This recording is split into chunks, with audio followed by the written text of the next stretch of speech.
बृहस्पतिवार व्रत की कथा। इस व्रत के अंदर चने की दाल, मुनक्का, गुड़, दीपक, केला, 1 लोटा हल्दी डाल के पूजा आरंभ करें।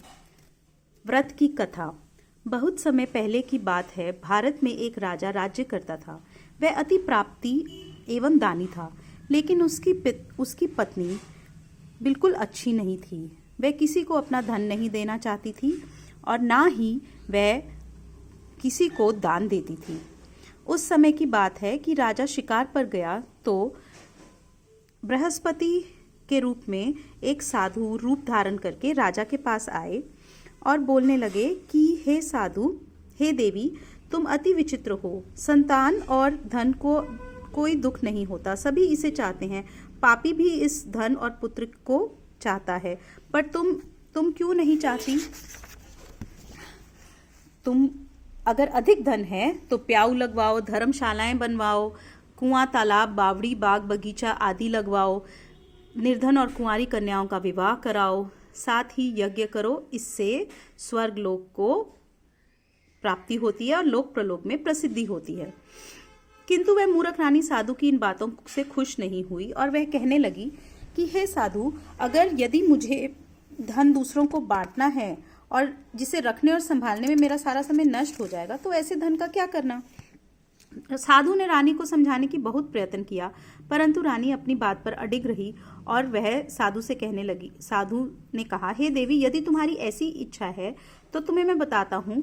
तुम बृहस्पतिवार के दिन गोबर को घर से लीपना, अपने केशों पर पीली मिट्टी लगा के धोना, केशों को धोते समय स्नान करना, राजा से कहना कि वह हजामत करवाए, भोजन में मांस मदिरा खाना, कपड़े धोबी के यहाँ धुलाना। इस तरह 7 बृहस्पतिवार करने से तुम्हारा सब धन नष्ट हो जाएगा। ऐसा कहकर साधु वहां से अंतर्ध्यान हो गए।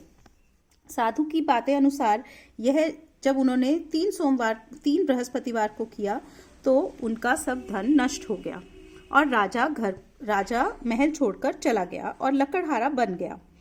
राजा के जाने पश्चात इधर उसके बिना रानी और दासियां बहुत दुखी रहने लगी।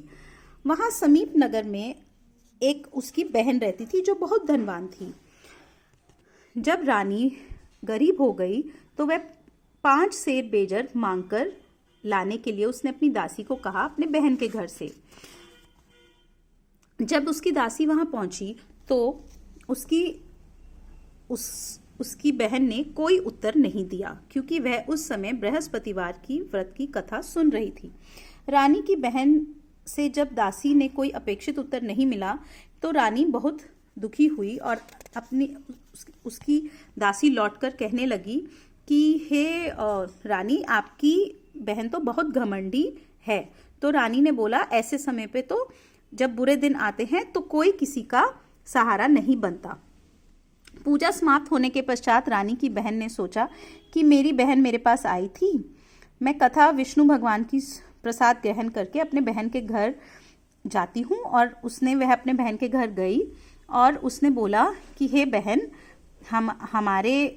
मैं बृहस्पतिवार की व्रत की कथा कर रही थी, इसलिए मैं तुम्हारी दासी आई थी, मैं उसकी बात नहीं सुन पाई। तो रानी बोली, बहन, हमारे घर में अनाज नहीं है, राजा परदेश गए हुए हैं, तो तुम हमें मदद करो। तो उसकी बहन बोली, बृहस्पति भगवान सबकी मनाचित फल देते हैं, शायद देखो तुम्हारे घर में कोई अनाज रखा हो। यह सुनकर रानी की बहन की बातों में विस्मित दासी घर के अंदर गई। उसने देखा कि घड़ा भर बेजर मिल गया। वह बड़ी आश्चर्य हुई। उसने सोचा, अपनी बहन से बृहस्पतिवार व्रत की विधि पूछी और वह करने लगी। जो बृहस्पतिवार के व्रत में चने की दाल, मुनक्का से विष्णु भगवान को केले की जड़ में पूजन कर दीपक जलाता है, पीले वस्त्र पहनता है, प्रेम पूर्वक ध्यान करके उनका व्रत करता है, उन्हें मनवांछित फल मिलता है। तत्पश्चात रानी दोनों दासियों ने निश्चय किया कि वह बृहस्पतिवार का व्रत करेंगी। उनके पास एक साधारण व्यक्ति के रूप में 2 थालों में सुंदर पीला भोजन लेकर बृहस्पति देव भगवान के रूप में उनके पास भोजन लेकर आए और उन्हें बोला, दासी, भोजन ग्रहण करो। तो रानी और दासी ने नमस्कार करके भोजन प्रारंभ किया। उसके बाद दोनों ने प्रत्येक बृहस्पतिवार को गुरु भगवान का व्रत किया और अपना सब आलस्य छोड़कर पूजा करी।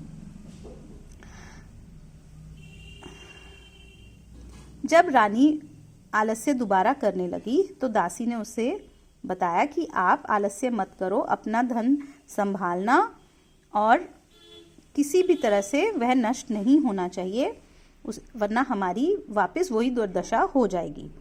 तो उसने दान पुण्य किया, प्याऊ लगवाए, मंदिर पाठशाला बनवाई, कुंवारी स्त्रियों का विवाह करवाया, ऐसा सब करवाया और